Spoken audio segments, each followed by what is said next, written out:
Bom dia, pessoal. Estamos aqui mais uma vez no perfil do Trabalho Notável, como sempre às quintas-feiras, para falar sobre execução trabalhista. Hoje a gente completando o nosso ciclo de conversas com a professora Carolina Tupinambá para falar sobre decisões relevantes do STF em matéria de execução no ano de 2020 e, eventualmente, algumas perspectivas para o ano de 2021. Sejam todos muito bem-vindos. A Carol já entrou aqui. Deixa eu ver se eu consigo mandar para ela o convite para a gente poder participar. Seja bem-vindo, Rodrigo, Jairo, Divina, Heráclito, todos que estão por aqui. Tatiane. Deixa eu só achar aqui a minha amiga Carol. Ainda não achei. Deixa eu ver se ela dá um sinal de vida aqui para mim, para a gente puxá-la para cá, para a gente conversar um pouco mais sobre as decisões do STF na fase de execução na Justiça do Trabalho.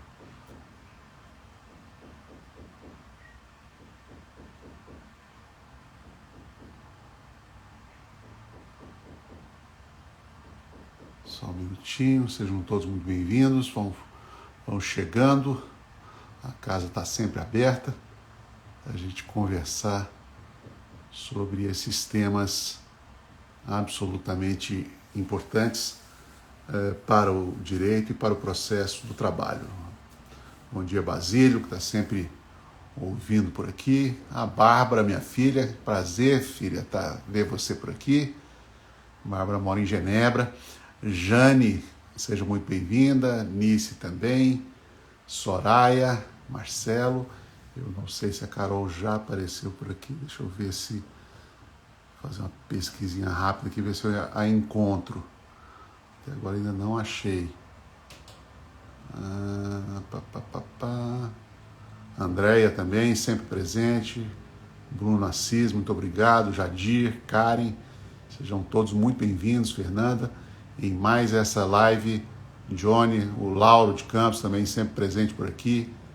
Isa Luca, acho que é isso. Isildinha também, presença sempre assídua aqui conosco. A Kátia, muito obrigado pela presença.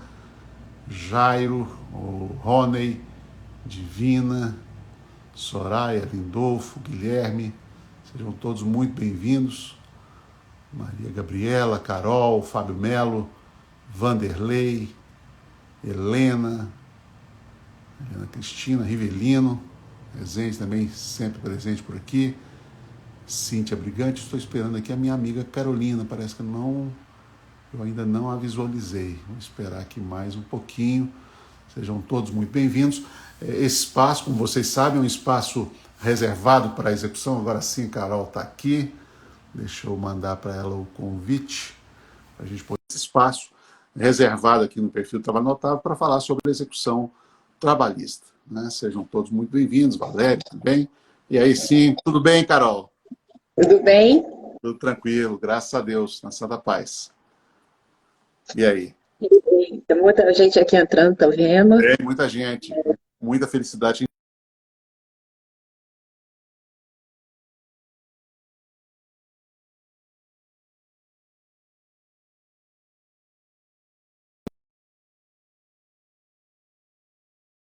na Justiça do Trabalho. E hoje a gente falando exatamente sobre sobre esse espaço temático nosso aqui, que é da execução trabalhista, né, Carol? Um período, uma semana especial, porque para todos nós, né, embora acho que a maioria já estivesse trabalhando, mas efetivamente a roda do judiciário começa a girar na Justiça do Trabalho a partir né, do reinício dos prazos, e aí das audiências também e tudo mais. E espero que todos tenhamos aí um ano bem prolífico, né, para a advocacia e para o Poder Judiciário como um todo, né, e de preferência com menos sofrimento aí em relação a essa situação terrível aí da pandemia. Mas podemos conversar então, Carol, sobre essas decisões? O que você teria aí Isso, vamos, vamos. Não, eu destacar? acho que para a gente falar de execução no STF, né, em matéria trabalhista, eu acho que a gente tem que começar falando um pouco da eficácia rescisória de embargos, né, à execução. Quer dizer, Uhum. ou seja, o que a gente está tratando é não só é fundamental por conta de toda a jurisprudência do Supremo vinculante deve ser observada, e a gente tem uma série, quer dizer, toda a espinha dorsal do direito do trabalho na Constituição, mas mais do que isso, a gente sabe que, eventualmente, né, alguma decisão do Supremo que revele uma norma inconstitucional, a gente sabe que essa norma, ela então deixa. Deu uma travadinha, não sei se foi só para mim, Carol. Não sei se o pessoal. Deu uma travadinha, agora voltou agora normalizou. Então, quer dizer, o Supremo declarando uma norma inconstitucional, o fato Uhum. é que essa norma, então, ela não pode servir, não pode legitimar a execução de qualquer título executivo na Justiça do Trabalho, né? A gente tem tese de repercussão geral nesse sentido, que é o tema 360. O tema 360 ele fala especificamente, né, sobre a questão da constitucionalidade lá do 525, dos 535 Uhum. do CPC, que vão falar isso. Ou seja, a partir do momento que o Supremo declara um título inconstitucional, uma norma inconstitucional, essa norma, ela então não pode, ela não pode mais ser motivo de execução de qualquer título na Justiça do Trabalho. A gente, na verdade, antes mesmo do CPC de 2015, né, no CPC 73, a gente já tinha nos 700, agora já nem lembro mais dos artigos dos 73, era 740 e alguma coisa. É E veio, 741, 741. isso, e veio também para a própria CLT, né? Então, Isso. foi no julgamento da ADI do tema 360 que eu não me lembro de cabeça, 24, também alguma coisa, essa ADI, que deu temas 360, que a gente, então, certificou que essa possibilidade é constitucional. Aí vocês vão falar assim, mas espera aí, então, Supremo, por exemplo, a história do principal, né, que eu acho que mais reverbera aí na prática dos escritórios, da terceirização.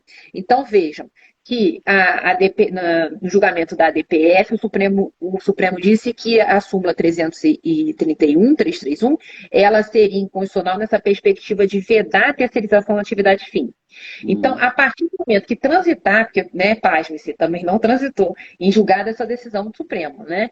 E aí, a partir do momento do julgamento, do trânsito em julgado da decisão da tese do Supremo, é que nós vamos contar, né, durante nos próximos 2 anos, que podendo rescindir e podendo aniquilar, então, com quaisquer títulos executivos que tenham lastro nessa tese da terceirização, da irregularidade da terceirização dentro da atividade fim. Isso, por Isso. exemplo, aqui no escritório, mata umas 20 prateleiras de processo. É. Então, né, Mas me parece, mas sim, me parece, Carol, muito importante a gente destacar o seguinte: esse debate é um debate antigo, inclusive no Supremo, né? é, A matéria ficou, inclusive, com alguns pedidos de vista por algum tempo até que se resolvesse. E o novo CPC, me parece, exatamente nesse artigo que você acaba de lembrar, lá do 535, ele me parece que ele equacionou da forma mais equilibrada possível a questão, porque assustava um pouco a quem pensa o processo, que eu possa, por uma simples petição avulsa, ou por embargos que sejam, eu simplesmente invalidar, por exemplo, um acórdão do Tribunal Superior do Trabalho sob a pecha de inconstitucionalidade. E aí, o que o CPC traz, me parece, vai na linha de algumas decisões que o Supremo já vinha adotando, que é de fazer um traço temporal divisório fundamental. Em relação àquilo que já tivesse sido julgado quando vem a decisão do Supremo, ou seja, se eu já tenho uma coisa julgada quando o Supremo decide a questão, isso é passivo de ação rescisória, eu não tenho dúvida nenhuma. Eu estou com você, até porque existe aquela perspectiva, né, de que não existe interpretação razoável em matéria de Constituição. Então, se o Supremo disse que a terceirização em atividade de fim é regular, ele não disse que isso é daqui para frente. Ele pontuou a sua interpretação como sendo a leitura que ele faz naquela circunstância. Então, me parece que é tranquila a possibilidade da propositura e é bem possível o êxito da ação rescisória nesse caso, como você acabou de indicar. Mas, em relação às execuções em curso, não me parece possível, exatamente porque o próprio CPC ele resguarda essas decisões, exatamente porque constituem coisa julgada, elas não podem ser objeto de invalidação por meio de simples intervenção do próprio juízo da execução. A não ser, aí entramos na outra situação, né? A não ser que o título executivo judicial tenha sido formado já sob os ares da decisão do Supremo Tribunal Federal.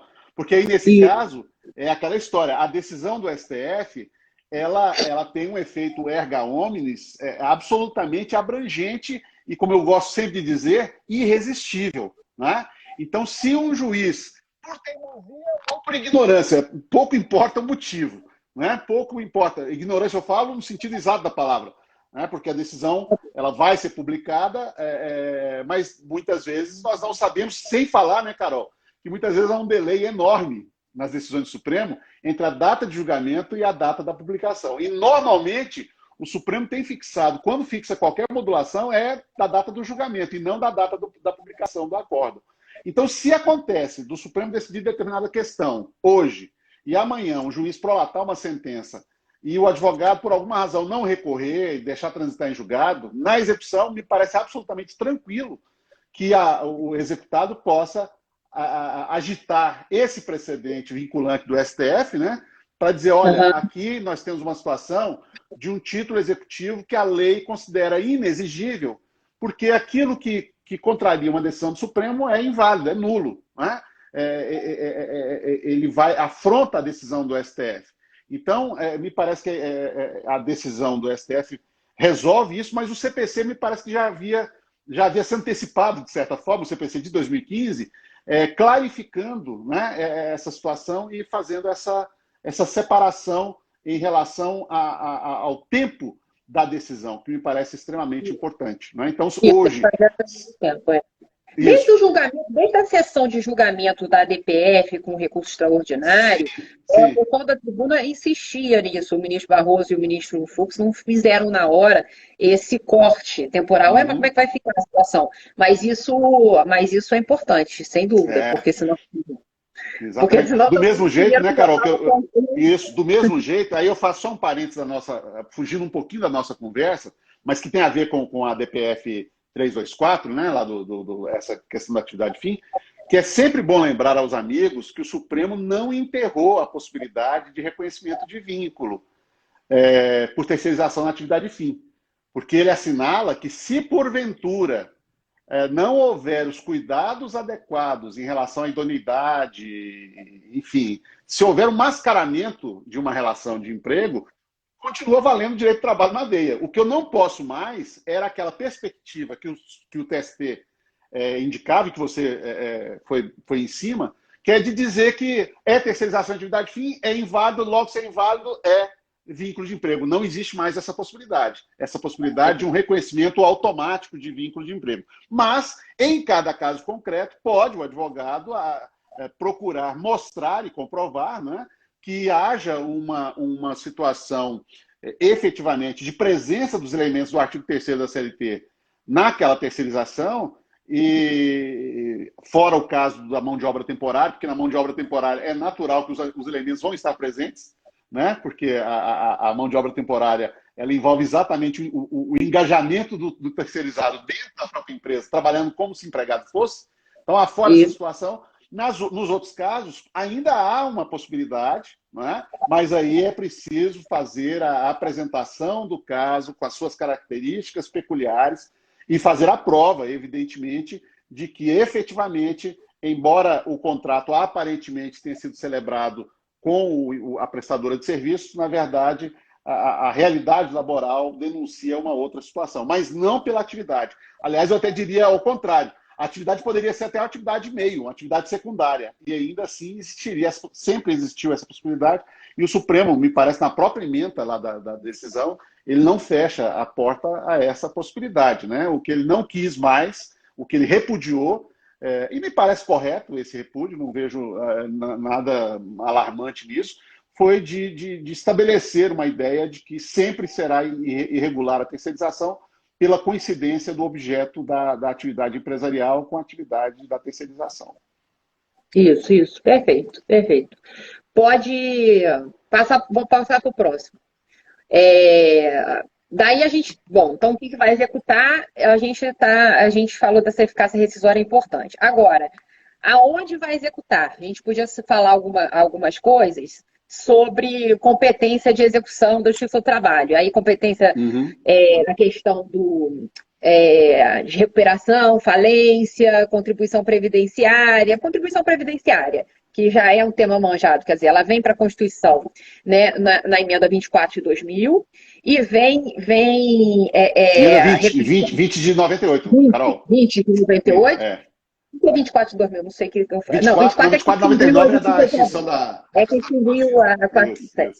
Então, vem na emenda 20 de 98 e depois ela renovada aqui, mantém integral na emenda 45. A gente tem, então, hoje ela está lá, é o inciso 8º, né, do 114. Exatamente. E aí fala lá que a Justiça do Trabalho tem competência para execução, e aí é a questão, execução até de ofício, e vejam que a CLT, então repara também, já reparou isso, o Tancredo? Que mesmo que a reforma, né, ela tenha tirado a questão da execução de ofício, a execução do crédito trabalhista, permanece a execução de ofício da contribuição previdenciária sendo possível pelo magistrado trabalhista. Bom, porque a Constituição... é acessória. Exatamente, mas ficou assim. Bom, aí a execução de ofício das contribuições previdenciárias, lá do 195, né? E aí fica aquela questão, gente, até onde vai? Quer dizer, se eu reconheci um vínculo, vou sair executando contribuição previdenciária do período do vínculo? Se eu tenho a destinação, a capitulação certinha na sentença, X de contribuição previdenciária, para onde vai? A Justiça Federal, quando ela vai, o INSS, o procurador do INSS, ele vai poder executar uma mesma coisa que esteja sendo executada na Justiça do Trabalho? Então tem bastante pano para manga em relação à competência para contribuição previdenciária da Justiça do Trabalho. Aí a gente tem, foram daquela segunda, terceira leva de súmulas vinculantes, a 53, ela já fala, a súmula vinculante 53, deixa eu pegar aqui, ela já fala, que a competência do trabalho, prevista no 114, 8º, alcança a execução de ofício das contribuições previdenciárias. Aí vem, relativas ao objeto da condenação, constante das sentenças que proferir e também acordos por ela homologados.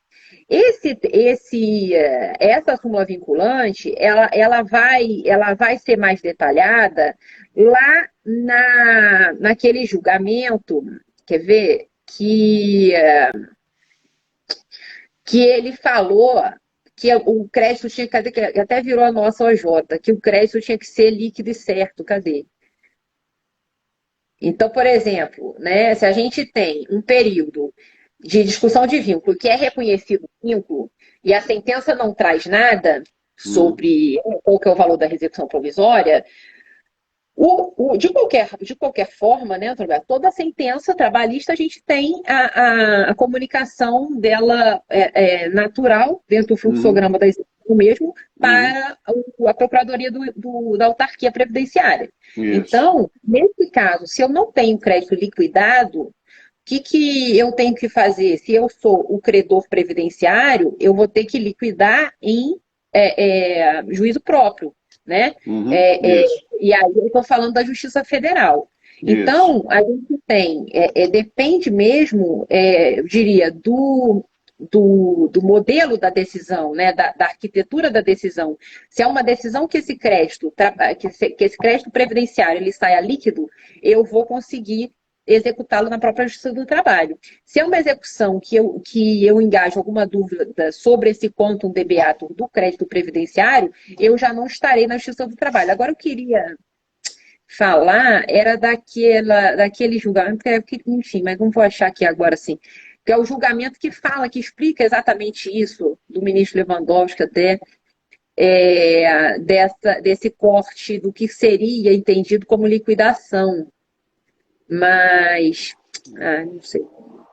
O certo é que essa questão, né, Carol, é uma questão que eu acompanhei ela durante muito tempo e houve um fato novo, que foi a Lei 11.457, que é aquela lei que criou a chamada Receita Federal do Brasil, né, ou Super Receita. E nessa lei eles alteraram o parágrafo único do artigo 876 da CLT para incluir as sentenças de reconhecimento de vínculo, né? E com isso, então, houve quem se animasse a defender, eu entre eles, inclusive, que seria possível, então, a partir de agora, a gente alargar um pouco o espectro de execução das contribuições previdenciárias, que na Constituição, e a súmula vinculante, ela, na verdade, ela apenas repete, ela me parece uma súmula, nem sei se seria tão necessária assim, porque efetivamente a Constituição é muito clara em dizer que são as parcelas objeto de condenação ou acordo na Justiça do Trabalho. Só que veio a Lei 11.457 e expandiu. E essa expansão, a rigor, nunca me pareceu algo complexo nem censurável, porque o inciso 9º do artigo 114 deixa uma válvula aberta para que o legislador ordinário amplie as situações de competência, não para redução, mas ele possa ampliar para outras situações. Só que, exatamente por conta dessas decisões do Supremo, o TST começou a invocar a súmula 53 e outros precedentes do Supremo para dizer que isso não era possível, até que veio a súmula 368, que sacramentou de vez essa questão, fazendo coro com aquilo que estava na 53. De toda sorte, essa discussão, que doutrinariamente ainda se sustentava, ela acabou desaparecendo na reforma trabalhista, que restaurou a redação anterior do parágrafo único do artigo 876 e tirou de campo essa terceira possibilidade de execução de contribuições previdenciárias por conta das sentenças de reconhecimento de vínculo.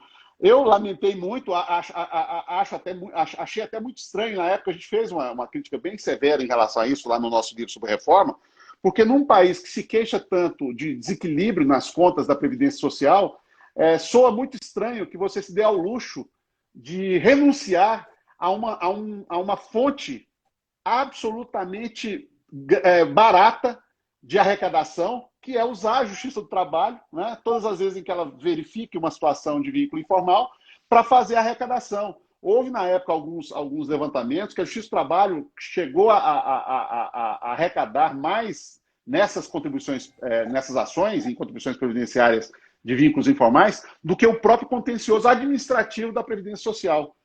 Tamanha a máquina de arrecadação em que isso se tornou. No entanto, essa possibilidade acabou sendo revertida, né, e me parece que afastada exatamente por conta do novo texto do 876, que praticamente reproduz o que está lá na Constituição Federal e na súmula vinculante 53, e hoje, então, me parece que, a não ser que haja uma previsão expressa, eu, por exemplo, às vezes faço acordos de reconhecimento de vínculo e insiro cláusula de regularização previdenciária. Aí, nesse caso, me parece que é uma execução da decisão, me parece que aí ainda é possível, mas aquela execução de ofício, né, que era preconizada anteriormente na Lei 11.457, me parece que agora foi superada exatamente por conta do que a reforma trabalhista passou a estabelecer lá no 876. Existe uma cisão de competências que realmente é disfuncional, porque, por exemplo, até se a gente na questão do SAT, por exemplo, né? A Justiça do Trabalho executa de ofício a contribuição do seguro de acidente. Mas o TST fala que não executa, não inclui a execução das contribuições devidas ao sistema S. Mas falo que isso, né? Assim, eu até. E aí você também cria, nessa questão da previdência, do vínculo, eu até entendo que realmente você acaba sobrecarregando uma cognição contraditória, enfim, uma energia no processo trabalhista em favor da autarquia, ok. Mas ainda assim, cria de fato essa cisão disfuncional, porque, quer dizer, você há de pensar que na advocacia pública, né, você acaba gerando um custo a mais também, né? Sim, Porque claro. o procurador, se você tivesse ali, né, na mesma seara, né, dando continuidade, mas você daí que você obriga a propositura de uma execução fiscal. E aí essa Exatamente. execução fiscal, pô, ela vai, aí já entra naquela ponderação, vai valer a pena? Depende, Acaba não porque... sendo. Vamos combinar, Carol? No fundo, isso significa simplesmente você não cobrar.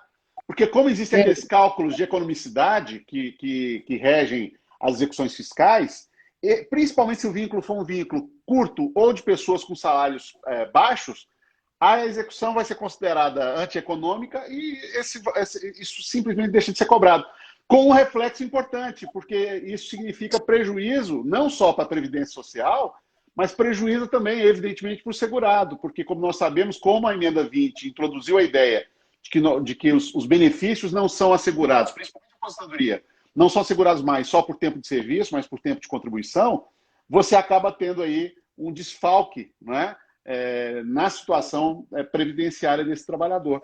Que no momento em que nós começamos a executar na Justiça do Trabalho, enquanto isso foi possível, a gente vinha contornando, oficiando a INSS e determinando que ele fizesse, então, a contabilização daqueles valores como valores vinculados àquele trabalhador. Porque ainda tinha isso, né? O dinheiro entra num bolo geral e se você não tivesse cuidado, simplesmente não adianta nada. O dinheiro entra para a Previdência, mas não chega na ponta, né, do beneficiário de forma indireta.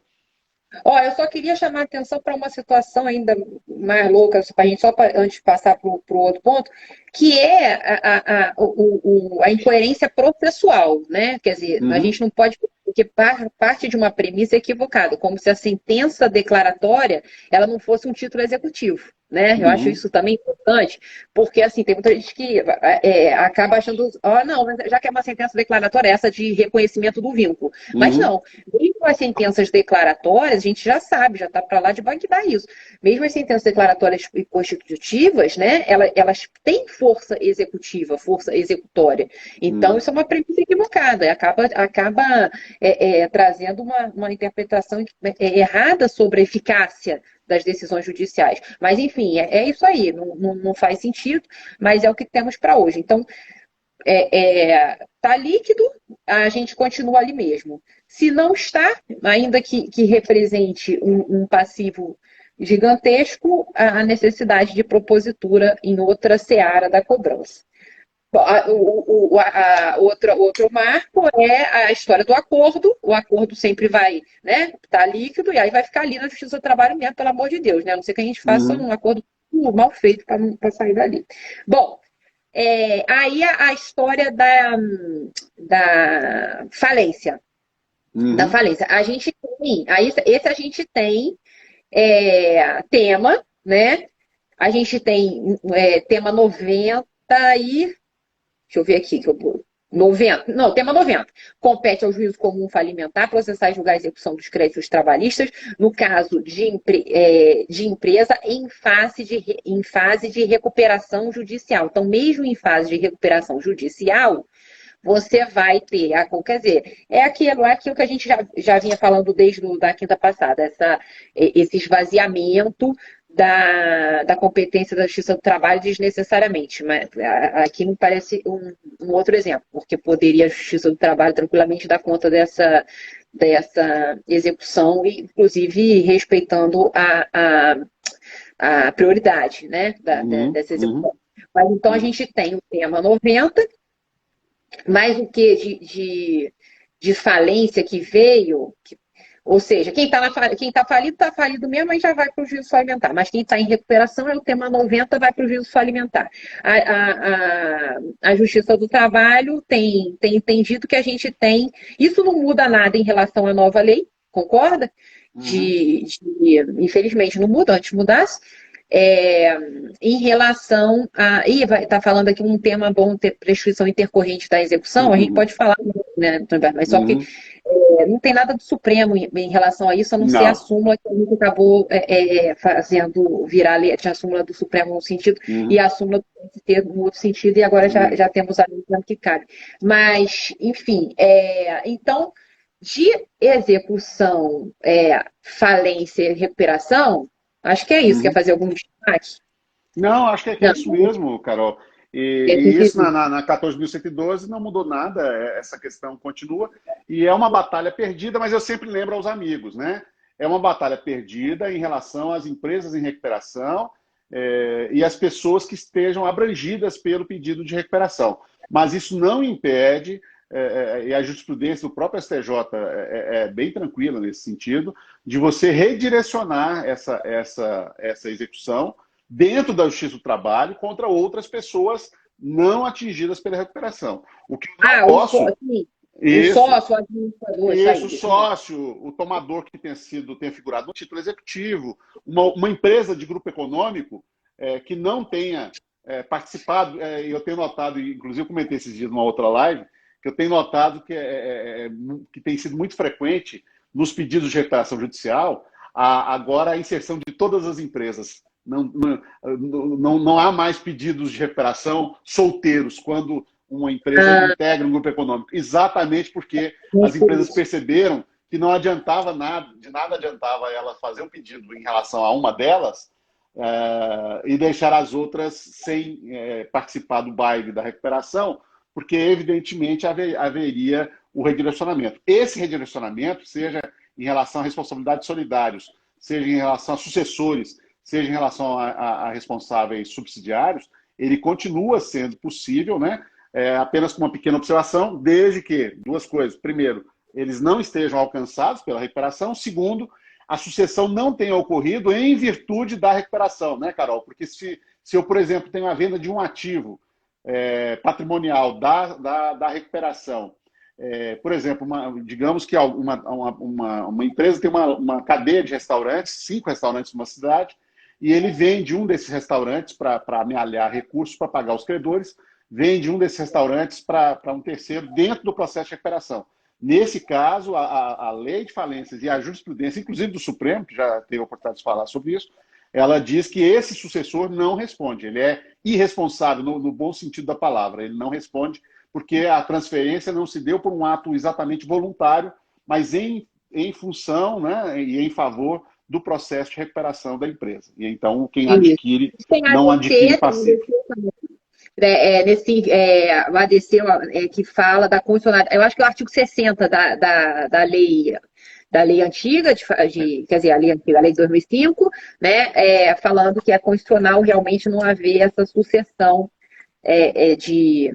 Engraçado que nesse julgamento, se não me falha a memória, eu estava por alguém, já me cuscure, não sei o quê, e o ministro Barroso ainda era advogado, ele era me cuscure também, e ditou um parecer falando, quer dizer, que não podia mesmo passar nada, e a gente vê muita fraude acontecendo nesse sentido, infelizmente, mas... Infelizmente, né?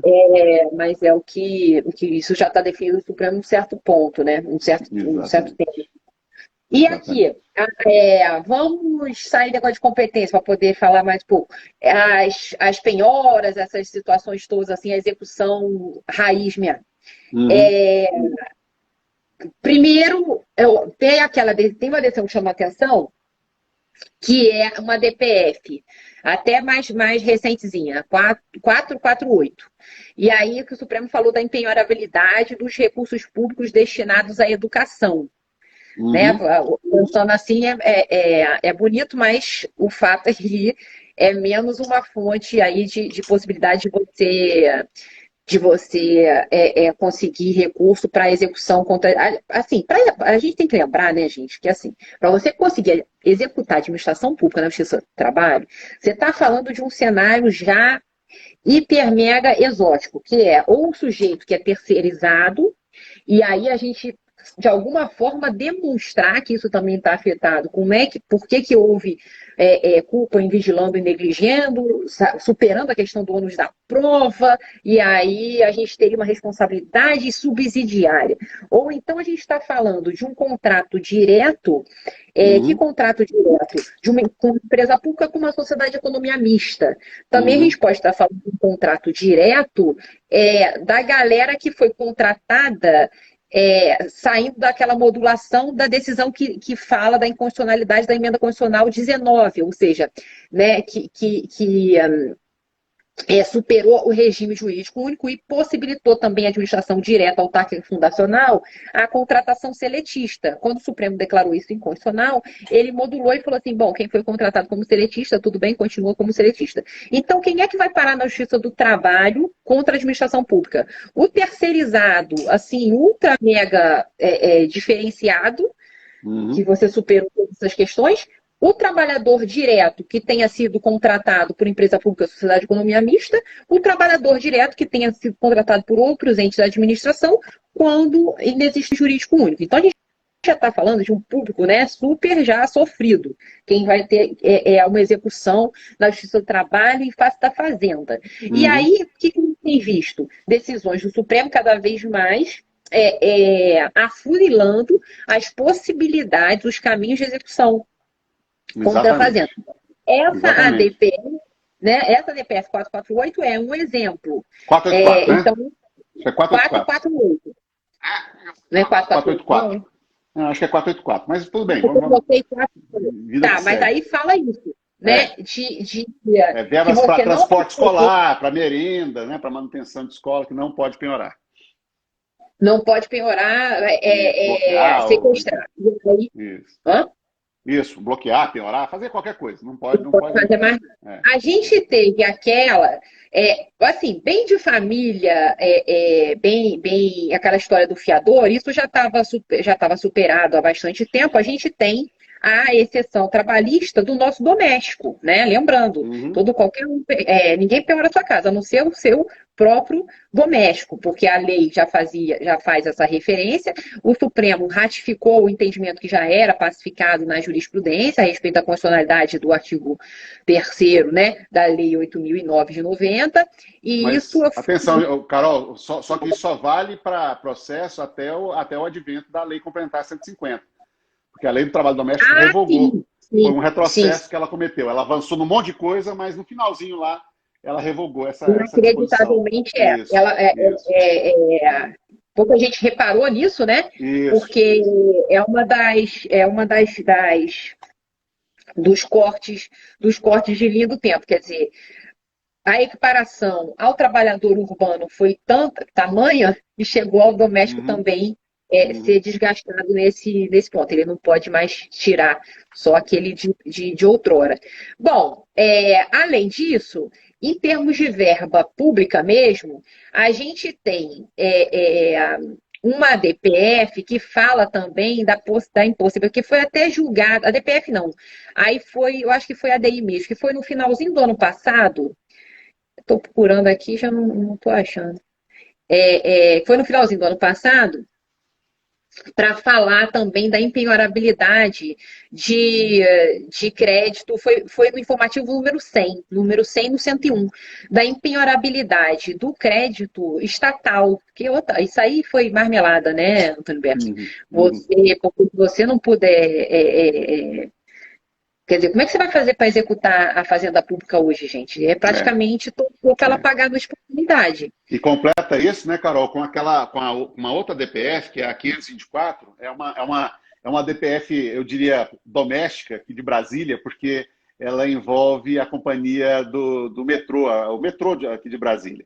E na mesma esteira, o Supremo veio para dizer o seguinte, e isso já há precedentes nessa direção, de que mesmo se tratando de empresa pública e sociedade de economia mista, que nós sempre entendemos, todos nós, a justiça, a doutrina, que são empresas sujeitas à execução normal, à execução como qualquer outra empresa privada sofreria, mas que se essas empresas públicas ou sociedade de economia mista prestarem serviço público essencial em regime de monopólio e sem fins lucrativos, que aí, nesse caso, a despeito do regime jurídico delas, de pessoas jurídicas de direito privado, que são, a execução será processada por meio de precatório ou requisição de pequeno valor, né? Que é algo bem curioso. Embora eu tenha que lembrar os amigos, eu gosto sempre para não parecer pessimista demais, né, Carol? Porque é engraçado que todas essas decisões que nós estamos mencionando, é engraçado que são sempre em relação a execuções trabalhistas. É raro você ver uma decisão dessa do Supremo em relação à execução de outros créditos, né? Curioso. Eu não sei se é porque não há episódios a que nós talvez sejamos mais atrevidos, né? Ou se há uma certa seletividade jurisdicional, mas não vem ao caso. Mas é importante ressalvar que isso vale para as obrigações de pagar. As obrigações de fazer não estão alcançadas por esse tipo de restrição. Inclusive, o próprio Supremo tem decisão, né, Carol, dizendo que até a execução provisória pode ser feita em relação a obrigações de fazer ou não fazer. Então, o regime lá do artigo 100, ele é restrito, e tem que ser isso mesmo, em relação às obrigações de pagamento, às obrigações pecuniárias. Agora, as obrigações de fazer ou não fazer, elas não se sujeitam, elas vão se sujeitar ao regime comum eu ia dizer da CLT, mas não é da CLT, é do CPC, porque a CLT não fala praticamente nada sobre execução de obrigação de fazer, né? Então, vai seguir o rito do CPC, permitida, inclusive, a execução provisória nesse caso, né? A gente tem, esse tema 45 fala o seguinte: a execução provisória de obrigação de fazer em face à fazenda não atrai o regime de precatório, se fosse a situação, né? A gente fala isso. Agora, tem outros temas importantes desse negócio de precatório e de coisa. Eu anotei alguns aqui para a gente falar. É interessante. Isso aqui é legal. Mas tem outro que eu quero também falar aqui. O 58 fala assim, né? É vedado fracionamento do valor precatório em execução de sentença, com o objetivo de efetuar o pagamento de custas por meio de... Ok, para efetuar o pagamento de custas para pequeno valor, ok. Mas aqui entra uma discussão que outro dia eu me deparei, se você poderia, né, fracionar, no caso, dentro daquela lógica das sentenças fracionadas da nossa da resolução recente aí do TST, e aí como é que você está fazendo? Então, como é que a gente vai fazer, né, em relação à fazenda? Será que vai poder? No meu ponto de vista, eu respondi que sim. Que a gente eu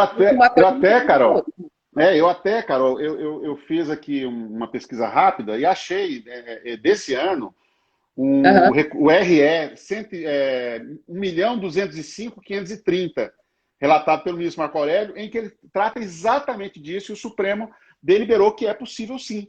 Que mesmo não havendo trânsito em julgado, mesmo não havendo trânsito em julgado, dada decisão como um todo, mas se há uma parcela dela em que não há mais recurso, em que não houve recurso, aquilo que nós chamamos de ou coisa julgada progressiva, ou trânsito em julgado parcial, pouco importa o nome que se queira dar, mas em relação a essa parte, então aquela história, né, Carol? A pessoa pediu lá, sei lá, horas extras e o adicional de insalubridade. Eu tenho um recurso só sobre adicional de insalubridade. Então, as horas extras eu posso executar definitivamente, sem ter que esperar o trânsito em julgado. É que a Constituição Federal, ela induz o intérprete a erro, porque ela, quando fala de precatório, ela fala de decisão, de fato, decisão condenatória judicial transitada em julgado, né? Mas o trânsito em julgado ele deve se referir ao provimento, ao objeto da condenação, e não à decisão como um todo. Pode acontecer, inclusive, do recurso ser do próprio trabalhador ou do servidor, né? O recurso do credor. Ele retarda o trânsito em julgado, mas esse retardamento do trânsito em julgado não prejudica a execução definitiva. Porque a execução, nesse caso, é definitiva. O que ele está almejando é ampliar o objeto, né? E no caso do trânsito em julgado de um capítulo da decisão, que é a situação que você colocou, né? O Supremo já assinalou, e me parece de forma absolutamente correta, de que não há nenhum óbice, não há nenhum problema em eu requisitar o pequeno valor ou pedir a expedição de precatório em relação àquela parte em relação à qual não há mais recurso possível. Eu não conhecia essa decisão, não. É uma decisão recente, do ano passado também. Que bom isso aí, porque, né, porque se você fosse pelo tema, poderia Sim, construir essa tese doida aí de não poder, imagina. Bom, em relação ao regime de precatório, acho que tem um outro importante, que é aquele que fala da sociedade de economia mista. É o tema 253. Sociedade uhum, de economia mista desenvolve atividade em regime concorrencial, lógico, não vai se beneficiar de regime de precatório. isso. É É exatamente, né, Carolina, o outro lado daquela decisão que eu mencionei, né? isso, Da, da, da, tá? da, É da um TRPE contraponto. 324. Ou seja, não É tem um problema contra- nenhum. Banco do Brasil, Caixa e outras empresas que a gente possa lembrar aí estão sujeitas à execução normalmente, porque não estão enquadrados nesse regime de exclusividade, de monopólio. Né? Isso. Agora, aí só queria te falar, isso é polêmico, eu nem acho que é uma live só para isso. A história de cessão de crédito. Você está vendo essa confusão de cessão? Tem agora uns aplicativos, não sei se você já viu, de venda de crédito trabalhista. Uhum, E aí a gente tem um tema, que é o 361, falando assim: a cessão de crédito alimentício não implica alteração da natureza. isso. Então, a pergunta que não quer calar, eu vou vender, eu tenho uma execução lá, um título, não consigo executar ninguém, não sei o quê, R$ 100.000. Aí me aparece o investidor, e agora, assim, eu entro em aplicativo e consigo isso em 3 minutos, tá, gente? Que vai pagar nesse meu negócio 50 mil. Aí eu penso, pô, dinheiro na mão agora do que voando nunca. Eu quero os 50 mil. Aí esse credor aí, né, e tem um monte de startup nisso, hein, o Antônio Beto, Uhum. tá uma febre. Ele vai, ele peticiona e fala que, ó, eu tenho, eu tenho, vou continuar executando, não sei o quê, eu tenho expertise em execução, parará. Mas aí o juiz fala assim, ué, agora tu é terceiro, tudo bem, então existe o crédito, mas agora você não é, esse crédito não é mais, não tem mais todas as prerrogativas. Uhum. Entendeu? Ele perde esse status. Daí eu não sei, existe um frisson aí que a jurisprudência vai, como é que a jurisprudência vai reagir em relação a isso. Mas em âmbito regional, meio que o cara vai para o final da fila quando você está em recuperação, em Uhum. falência, perde aquele status Mas agora, de. lembra, Carol, eu ia te falar isso, na recuperação e falência agora, por conta da lei, que nós fizemos aquele evento especial lá no final do ano, da 14.112, agora, a partir de agora, porque a lei já entrou em vigor esse mês, né? Agora, por alguns dias atrás. Agora acabou esse problema porque o legislador resolveu preservar o caráter preferencial, não há mais aquela desclassificação, porque antes era muito curioso, né? A pessoa pagava o crédito, mas ele ia para o final da fila. Agora não, talvez para estimular exatamente esse tipo de comércio, né? Não sei. A norma foi alterada para dizer que a cessão do crédito trabalhista não afasta o caráter preferencial dele. É aquela coisa, em alguns momentos pode ser interessante, porque é o que você falou, eu posso não ter perspectiva, tanto na execução contra a fazenda pública, quanto na recuperação ou na falência. Vai depender tudo de você fazer o cálculo de perspectiva, né? Porque eu não sei no Rio se vocês têm problema com precatório, mas nós sabemos que no país inteiro são muitos os estados e municípios, né, com uma dificuldade enorme de saldar esses precatórios. O próprio Distrito Federal que também não quita os seus. O único ente que eu sei que é tranquilo é a União, que paga religiosamente todos os seus precatórios. E nesse caso, talvez a pessoa possa ventilar, né? E para quem compra, no caso da Fazenda Pública, existe a possibilidade dele entrar na fila para receber e ganhar o lucro do deságio, né? Do preço que ele vai, pelo qual ele compra o crédito. Mas existe uma outra possibilidade, né, Carol? Você bem sabe, que é de usar o valor de face do crédito para compensar tributos. Né? Então, as empresas às vezes usam e acaba saindo barato, porque é claro, vou pegar o exemplo seu, né? Ela comprou lá um precatório de R$ 100.000 com 50 mil. Então, ela vai apresentar para o poder público uma conta de 100 mil, não é de 50, né? E aí, se ela tem tributos, por exemplo, pendentes, algum tipo de dívida lá para saldar, ele resolve com um baita desconto de 50%, nesse caso, né? Brincando aí com os números que você É sugeriu. isso mesmo. Exatamente. E na recuperação também vai depender exatamente isso. Se a pessoa percebe que não há uma perspectiva de resolução muito rápida, ou o desespero pode ser grande também, né, Carol? Ele acaba caindo nesse mercado aí, nesse mercado livre aí de venda de créditos, né? E nesse caso há agora esse atrativo que talvez impulsione um pouco esses negócios, no caso de recuperação e falência, por conta dessa nova regra aí de preservação do caráter preferencial, né? E não de desclassificação para crédito É um grafário. movimento. Se o seu trabalho não vê isso bem, entendeu? Nunca aceitou direito. E Isso. aí, o Mas cara agora é lei, também né? que tá no desespero de vender, ele acaba vendendo Isso. por um preço ainda mais baixo, porque o outro ganha aquele poder de barganha. Ah, mas o seu trabalho meio que não aceita. Então, com isso vai abaixando o valor. É um negócio de mercado mesmo, mas que está na moda, isso tá, é um negócio interessante. Mas enquanto eu tava falando, eu ainda pensei aqui, eu ainda achei aqui, tema 411 fala do negócio da incompatibilidade da Constituição com o reconhecimento às entidades paraestatais dos privilégios processuais concedidos à Fazenda na execução de pagamento em quantia de dinheiro. Isso que a gente estava falando antes, tá? Só Isso. para certificar ainda o tema 400. E o outro tema que fala disso interessante, que a gente não falou aqui, é o 511, 411 e 511. Olha o 511. O 511 é uma situação. É vedado a compensação unilateral de débitos em proveito exclusivo da Fazenda, ainda que os valores envolvidos não estejam sujeitos ao regime de precatório, mas apenas a sistemática de requisição de pequeno valor. Isso significa o quê? Quer dizer, se eu tenho um precatório, ou enfim, uma ordem de pagamento de pequeno valor, eu não vou poder para agilizar, compensar com o eventual crédito que eu possa ter, aliás, que a Fazenda possa ter perante mim. Né? Então, sei lá, vamos pensar numa coisa esdrúxula, né? Eu estou devendo, sei lá, estou devendo INSS, mas aí também a Fazenda está me devendo precatório, então vamos lá, corta e corta para isso não é possível. Até daria uma agilidade, principalmente quando tem. Aqui não é tão atrasado o regime de precatório, não.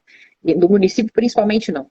Mas da União, sim, e o Estado não vai para a Justiça do Trabalho, quase. Mas seria uma ferramenta que o tema 511 veda, né? Outra situação aqui que a gente pode falar é em relação a fracionamento daquele negócio de complemento positivo. Eu te confesso que eu nem entendo muito bem isso, não. Uma vez que tive que me deparar com isso, aí fui sentar para poder tentar entender, que é aquele tema 755, vedado fracionamento de execução pecuniária contra a Fazenda para que uma parte seja paga antes do trânsito em julgado, por meio de complemento positivo, e outra depois do trânsito, mediante precatório ou requisição de pequeno valor. Isso é aquilo que a gente está falando de execução, de sentença parcial, de sentença progressiva, meio que é isso, né? Eu não sei. A impressão que eu tenho, não, eu acho que é algum tipo Não sei como que esse negócio de complemento positivo de mecanismo que você consegue, de alguma forma, receber parte do seu crédito, e a ideia do Supremo é dizer, olha, isso é burlar a norma de fracionamento. Me parece que é essa a ideia, de que o fracionamento não é possível, mesmo que por outros mecanismos que não sejam... Porque nesse caso, nós não estamos falando de fracionamento, Carol. Nesse caso que eu falei, que você comentou e eu comentei também, de trânsito em julgado parcial, nós não estamos falando de fracionamento de precatório, nós estamos falando simplesmente de expedição de múltiplos precatórios, considerando que a coisa julgada foi alcançada em momentos diferentes, né? Então não seria um caso, né? Eu acho que também a gente podia comentar um pouquinho, pegando um gancho no que você falou, que tem muita coisa sobre precatório, né? De tudo que a gente fala, é natural que tenha muita jurisprudência sobre precatório, porque em matéria de execução, a única coisa que está óbvia na Constituição Federal é a execução contra a fazenda pública.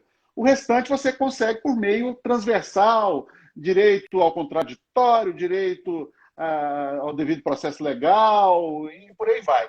Mas no caso da execução contra a Fazenda Pública, não. Eu costumo brincar, viu, Carol, que nós temos, na verdade, um verdadeiro mini Código de Processo Civil dentro da Constituição Federal, porque o artigo 100 e as disposições transitórias formam um conjunto bem numeroso e detalhado de regras, né, sobre isso. E uma dúvida que sempre assolou as pessoas era o problema dos juros de mora, né? Se os juros de mora seriam contados depois de expedido precatório. E o Supremo tem dito duas coisas, né?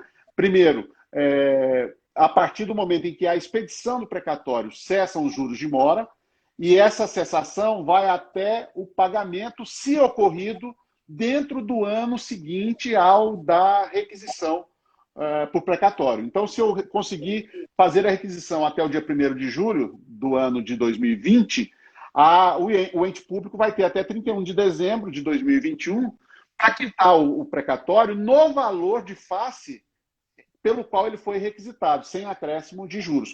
Com acréscimo de correção, todo o regramento é só sobre juros de mora. A correção não entra nisso, porque evidentemente é uma outra situação.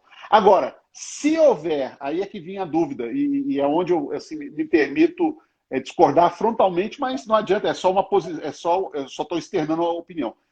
Se por acaso o ente público ultrapassar o prazo que a Constituição lhe dá, que é de pagar dentro do exercício seguinte ao da requisição, aí, nesse caso, voltam a ocorrer os juros, mas os juros voltam a ocorrer apenas a partir do 1º dia do ano seguinte ao do exercício em que o precatório devia ser saldado. Ou seja, no final da história, a tal da graça constitucional, né, ela vira graça mesmo, vira algo de graça. Você tem aí um período de pelo menos 18 meses, a depender da época que você solicitou precatório, pode dar até mais que isso, sem incidência de juros de mora. Por isso que eu acho que, para quem é credor, o ideal é realmente deixar para a última hora, né? Pedir para expedir perto de vencer o prazo, que é sempre 1º de julho, né? Exatamente porque ele não vai ter a perda, né, desses juros moratórios, se houver o pagamento tempestivo ou se não houver o pagamento tempestivo, porque de todo jeito, de um jeito ou de outro, ele estará perdido. Eu até achei 2 julgados aqui recentes sobre essa matéria, os embargos de divergência em embargos declaratórios, em agravo regimental e em recursos extraordinários, os nomes são maravilhosos, né?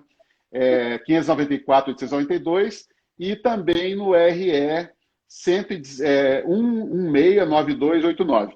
Curiosamente, Carolina, os amigos, se consultarem esse primeiro julgado que eu falei, que foi relatado pelo ministro Fux, vão ver lá um erro curioso, um erro jurídico, na tese que foi fixada, porque no final, ainda que não fosse formalmente um recurso de repercussão geral, mas houve lá a fixação da tese. E a tese menciona o artigo 100, parágrafo 1º. Foi um cochilo do Supremo, porque, na verdade, o parágrafo 1º ele foi deslocado com a emenda 62 para o parágrafo 5º. É a mesma regra, que é essa regra que fala que você tem que solicitar... É o problema daquela súmula vinculante. 17. Exatamente. Isso, é o texto da súmula. Acho que eles copiaram e colaram o texto da súmula, só que não esqueceram, e é por isso que esses julgados chegaram no Supremo, porque havia uma dúvida quanto se a emenda 62 teria mudado alguma coisa. Mas a única coisa que mudou nesse caso foi só a posição do parágrafo, que deixou de ser o 1º e passou a ser o 5º. Na decisão relatada pelo ministro Alexandre de Moraes, que é esse 1169289, recurso ordinário, aí ele já foi corrigido. Também há um enunciado, aí já com a menção correta ao 114, parágrafo 5º. Mas o certo, então, que isso é possível, né? Vai haver, então, essa glosa, vamos dizer assim, de juros moratórios a partir da expedição do precatório até o final do exercício em que o precatório deverá ser quitado, independente de ser pago em dia ou não, de ser pago fora do prazo. Né? Eu acho que até hoje a redação da súmula ficou assim, né? Não, a redação continua errada. Ela continua errada. Ela está defasada. Ninguém nunca... Ela está defasada. Porque ela está falando exatamente no parágrafo 5º. Engraçado isso. Exatamente. Eu vi aqui, Carol, só para a gente fazer um parênteses rápido, eu peguei 2 perguntas aqui enquanto você falava, de amigos nossos que fizeram perguntas no nosso, aí na nossa conversa, né? Aquilo que o Fabiano chama de live paralela. A Carolina Paz pergunta em relação àquela decisão sobre honorários, né? nós já falamos na nossa primeira conversa, é a DIN 5766, né? Ela está com vista, o processo, pelo que eu vi da última vez, ele já foi liberado para julgamento e falta agora, então, ser incluído em pauta para ser concluído, que é um julgamento muito aguardado. Nós comentamos sobre ele, né, Carol, porque é seguramente um dos mais esperados, porque qualquer que seja o resultado, ele pelo menos põe um clima de segurança jurídica, porque o que nós estamos assistindo é que, na falta de decisão do Supremo, inclusive em caráter liminar, o que tem ocorrido é os tribunais se reunindo em seus plenários e, com alguma ou outra variação, mas geralmente declarando a inconstitucionalidade daquele trecho do parágrafo 4º do 791A da CLT que trata da possibilidade de retenção de crédito de pessoa beneficiária da justiça gratuita. E o Ícaro Rossi, e ela pergunta ainda a Carol, a Carolina Paz, sua xará, se é possível em execução discutir o problema da gratuidade que foi negada na sentença. Aqui, Carol, eu vou dizer o seguinte para você, depende das circunstâncias. É preciso a gente lembrar que o estado de miserabilidade é um estado, não é uma característica inerente ao ser humano. E é por natureza, então, um estado mutável, né? Ele pode... Se a decisão indeferiu a gratuidade porque entendeu não provada a miserabilidade, nada impede que você prove com provas atuais, com elementos atuais, né, esse estado de miserabilidade e o juiz possa eventualmente aceitar o deferimento, né, dessa justiça gratuita e você obter com isso, então, o alívio da suspensão da exigibilidade dos honorários, se for o caso, né? Mas é uma coisa que a gente pode depois conversar em outro momento. E o Ícaro Rossi, eu fiz questão de responder o Ícaro, porque às vezes a gente fala sobre muita coisa e fala rapidamente, né, Carol? Porque o tempo é um tempo de informações curtas mesmo. E ele veio perguntar sobre o termo inicial da decadência para ação rescisória, nesses casos em que o STF muda de posição ou fixa uma posição sobre determinada matéria. O prazo para a propositura da ação rescisória não se altera pela decisão do Supremo. Então, se eu já tenho uma decisão com mais de 2 anos de trânsito em julgado, quando chega a decisão do Supremo em sentido contrário, opera-se aquilo que a doutrina gosta de apelidar de coisa julgada soberana. Que a coisa julgada simples é aquela que ainda está sujeita à ação rescisória. A soberana é aquela que não pode mais ser destruída por ação rescisória. Então, nesse caso, passado o prazo de 2 anos do trânsito em julgado, mesmo com uma decisão firme e contundente do STF, essa decisão terá transitado em julgado. E é isso que a gente assiste, né, Carol, na prática, decisões, às vezes, estranhas da Justiça, inclusive da Justiça do Trabalho, mas que acabam tendo que ser respeitadas. Por exemplo, decisões que tenham furado o teto, né, de determinados servidores e tal, e que a pessoa o ente público não consegue reverter exatamente porque já ultrapassado o prazo aí da ação rescisória. Então, o advento da decisão do Supremo não desloca nem ressuscita prazo para ação rescisória. O prazo da ação rescisória é aquele prazo decadencial de 2 anos ou 5 anos, né, no caso da Fazenda Pública, a essa discussão, mas sempre a partir do trânsito em julgado. Desculpa o parêntese longo, Carol, mas só para a gente dar voz aqui para o pessoal que está participando. Você teria mais alguma lembrança aí para colocar, Carol, em relação a... Não, a gente tem aquela questão da execução também, a sentença genérica, tem muita ação contra a fazenda coletiva, a gente sabe disso, né? Proposta aí pelos intimados extraordinários. A gente também tem tema, aí eu já não sei se cabeça do Supremo, falando dessa possibilidade, né, de uma execução individual de sentença condenatória genérica contra a fazenda, e aí você vai liquidar o seu crédito e cada um vai ter o seu precatório. Deixa eu ver, tinha até um tema de... que bom aqui. 873, tema 873, que não viola o artigo 100, essa execução individual. Então, quer dizer, se eu fico sabendo, né, tem muito... Até agora eu tenho um caso aqui, a minha mãe é professora do Estado, aí entraram com uma ação, não sei o quê, que tinha uma verba, enfim. E aí agora ela transita em julgado. Então, o que se faz agora? professor do Estado, aqui do Rio, teria que vai ingressar, né, na verdade é do município, por isso é a Justiça do Trabalho, vai ter que vai entrar na Justiça do Trabalho para poder expedir o seu precatório individual. E que é a dinâmica da execução coletiva contra a Fazenda Pública. Agora, mais o quê? Em relação a honorários contra a Fazenda Pública também, tinha uma coisa ou outra, mas é muita coisa, né? A gente pode continuar também, se tiver, sei lá. Mas tinha um julgado também interessante em relação à execução de honorários, que era, quer ver, cadê que eu tenho esse tema também? Os honorários advocatícios incluídos na tema 18. Os honorários advocatícios incluídos na condenação ou destacados do montante principal devido ao credor são verbas também reconhecidas expressamente. Isso aí, falando assim, então essa minha chará está curiosa aí desse negócio, eu acho que é mais um gatilho para essa decisão esperada em relação à natureza dos honorários e como é que vai ficar, principalmente os honorários dos advogados públicos que a gente falava, né? Então, são os honorários incluídos nessa condenação ou destacados, quer dizer, seja no todo, que vai ser muitas vezes, no caso de execução trabalhista, ou destacado, vai ser verba de natureza alimentar, e a satisfação ocorre também com a expedição de precatório ou requisição de pequeno valor. Então, se dá apartada, não entra no todo do precatório, né? Como a execução de honorários na Justiça do Trabalho ela é relativamente recente, a gente tem que saber isso. Na hora da finalização, vai ter essa cisão, né, do crédito do advogado e do crédito do sujeito. E aí pode ser que o crédito do advogado, tomara que não, mas seja aquém do regime de precatório e já dê para entrar em requisição de pequeno valor. E aí eles vão correr de forma independente, é o tema 18. Bom, mas enfim, é um monte de coisa, né, Antônio Berto? Sei lá. É muita coisa. Eu queria fazer duas observações, Carol. Primeiro, saudar aqui, entre os muitos presentes aqui, eu acabei procurando aqui uma pergunta de um participante que disse que eu não tinha visto, realmente não tinha.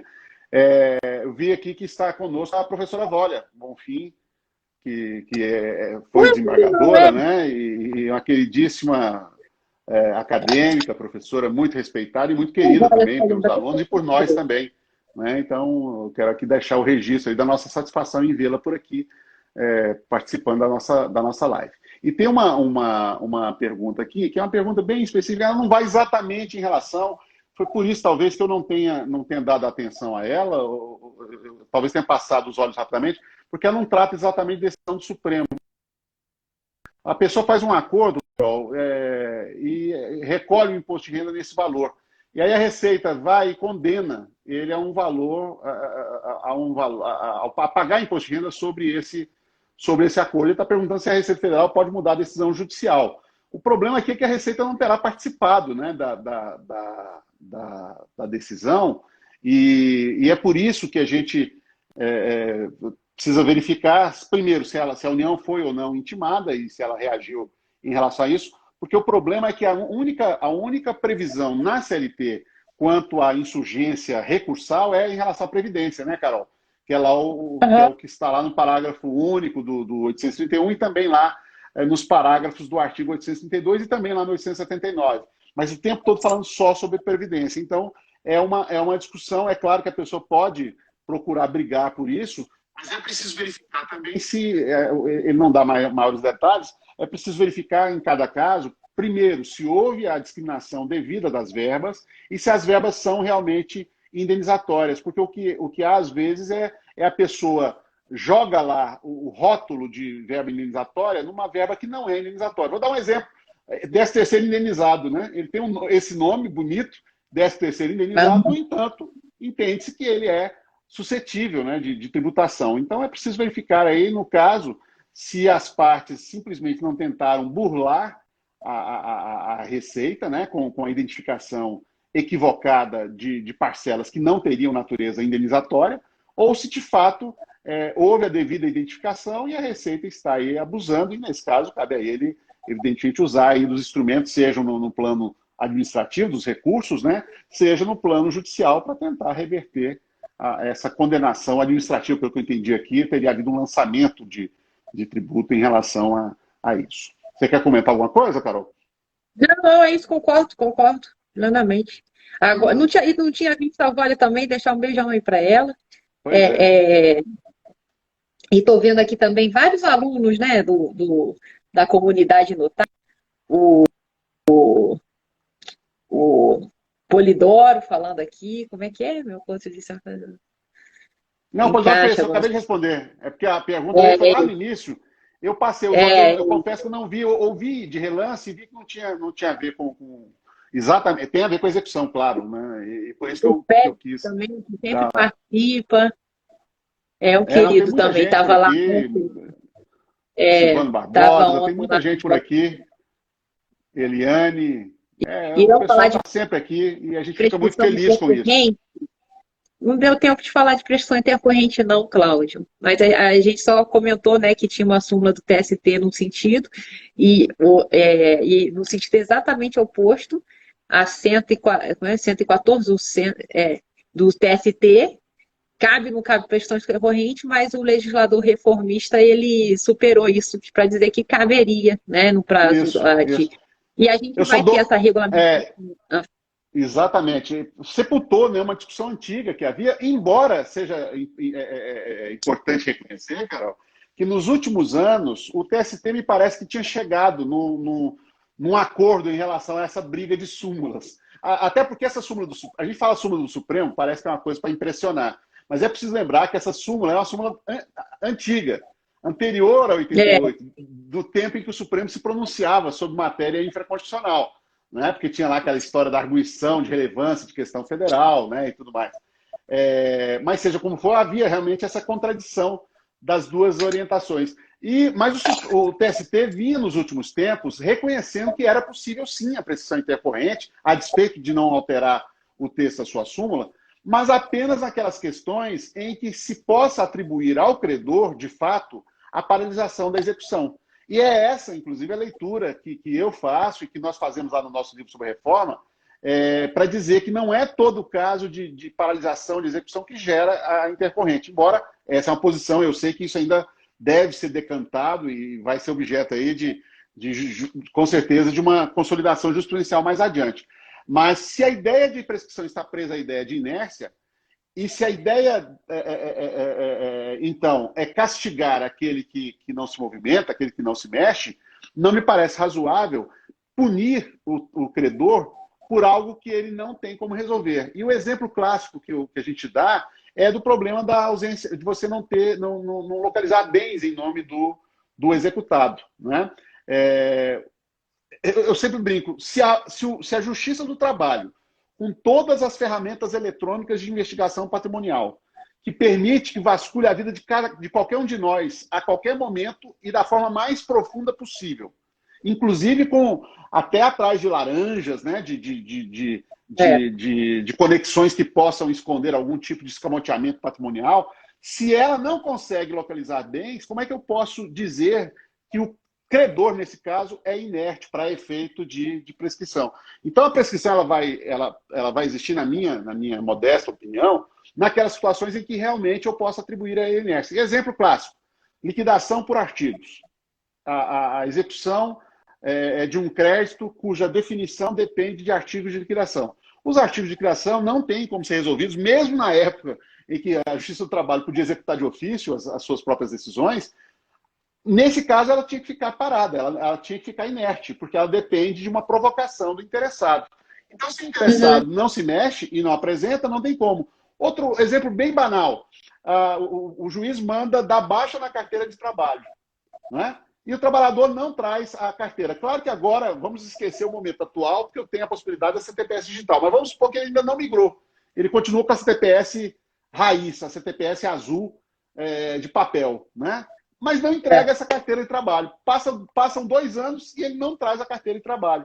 Nesses casos, me parece que se caracteriza em sim uma inércia que é suscetível de conduzir à prescrição intercorrente. Agora, extinguir um processo porque a pessoa não tem bens eu falo, castigar o trabalhador por uma culpa ineligendo retroativa, né? Ele escolheu mal o empregador, ao assumir o emprego, né, ele devia ter adivinhado que mais adiante o empregador ia ter uma situação de ruína patrimonial e ele ia ficar a ver navios e, lamento muito, o seu título vira realmente aquilo que ele é, só um pedaço de papel, né, e nada mais que isso.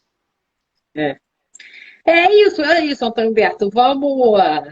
Eu te agradeço aí a oportunidade. Vamos continuar esse papo aí na quinta que vem, que eu entro de novo. Foi muito bom ter conversado contigo. Agradeço mais aos amigos a presença, né? Todos os participantes, alunos nossos lá do Expert, alunos nossos da comunidade notável, pessoas que sempre vão por aqui, os nossos colegas professores. É sempre com muito orgulho e com muita responsabilidade que a gente faz esse registro da presença de colegas professores, porque isso valoriza esse esforço nosso, que eu falo de todos, não só meu e seu, mas de manter essa interação, essa interlocução e procurando valorizar, né? Que eu acho que esse é um caminho que nos une, esse é um ponto que nos une, valorizar o direito do trabalho, o processo do trabalho, né? Sempre. Esse é o propósito desses espaços aí que nós ocupamos, né, Carol? Então, eu quero te agradecer demais, mais uma vez, a participação, agradecer aos amigos e quinta-feira a gente volta aí. E na outra semana, na segunda semana, na segunda quinta-feira próxima, eu tenho uma surpresa bem especial para vocês. Aguardem, que eu acho que vocês vão gostar também. Tá bem? Um grande abraço, Carol. Até a próxima. Obrigada.